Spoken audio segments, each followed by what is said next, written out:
Quarter ফাইনালের মহারণে কে এগিয়ে? ইতিহাস, পরিসংখ্যান ও ম্যাচ প্রেডিকশন। 2026 ফিফা বিশ্বকাপের কোয়ার্টার ফাইনালে ফুটবলপ্রেমীদের জন্য অপেক্ষা করছে আরেকটি হাই ভোল্টেজ লড়াই।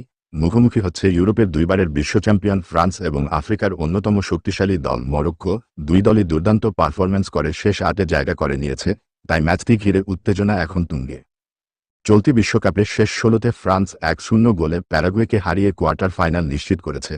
অন্যদিকে মরক্কো 3-0 গোলের দাপুটে জয়ে স্বাগতিক কানাডাকে বিদায় করে শেষ 8-এ উঠে এসেছে।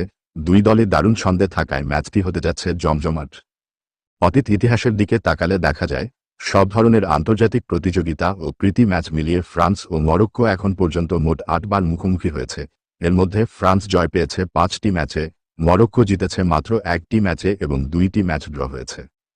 দুই দলের মুখোমুখি লড়াইগুলোর সংক্ষিপ্ত ফলাফল: 1975 সালে মেডিটেরেনিয়ান গেমসে জয় পায় ফ্রান্স। 1987 সালে ম্যাচটি গোলশূন্য ড্র হয়। 1988 সালে 4 নেশনস টুর্নামেন্ট ফ্রান্স 2-1 গোলে জয়ী হয়। 1998 সালে কিং হাসান দ্বিতীয় কাপে 2-2 গোলে ড্র হয়। 1999 সালে আন্তর্জাতিক প্রীতি ম্যাচে ফ্রান্স 1-0 গোলে জয় পায়। 2000 সালে হাসান দ্বিতীয় টুর্নামেন্ট ফ্রান্স 5-1 গোলের বড় জয় তুলে নেয়। 2007 সালে আন্তর্জাতিক প্রীতি ম্যাচ 2-2 গোলে ড্র হয়। আর সর্বশেষ 2022 কাতার বিশ্বকাপের সেমিফাইনালে ফ্রান্স 2-0 গোলে মরক্কোকে হারিয়ে ফাইনালে ওঠে। এবার সেই হারের প্রতিশোধ নেওয়ার বড় সুযোগ পাচ্ছে মরক্কো। কাগজে কলমে এবং অতীতের পরিসংখ্যানে ফ্রান্স কিছুটা এগিয়ে। কিলিয়ান এমবাপ্পের নেতৃত্বে তাদের আক্রমণভাগ বিশ্বের অন্যতম ভয়ঙ্কর। তবে মরক্কো ইতোমধ্যেই প্রমাণ করেছে, শক্তিশালী ডিফেন্স, সংগঠিত দলীয় খেলা এবং দ্রুত পাল্টা আক্রমণের মাধ্যমে যে কোনো বড় দলকে চমকে দেওয়ার সামর্থ্য তাদের রয়েছে।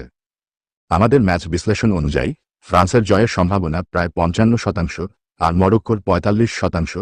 সম্ভাব্য স্কোরলাইন হতে পারে ফ্রান্স 2-1 মরক্কো। তবে ফুটবল অনিশ্চয়তার খেলা, অতীতের পরিসংখ্যান কিংবা কাগজে কলমের শক্তি নয়, শেষ পর্যন্ত মাঠের 90 মিনিটের পারফরম্যান্সই নির্ধারণ করবে কে পৌঁছাবে বিশ্বকাপের সেমিফাইনালে। এখন প্রশ্ন একটাই, 2022 সালের মতো আবারও কি জয়ের হাসি হাসবে ফ্রান্স, নাকি ইতিহাস বদলে প্রতিশোধ নিয়ে সেমিফাইনালের টিকিট নিশ্চিত করবে মরক্কো? আপনার মতামত কি? মন্তব্য করে জানাতে ভুলবেন না।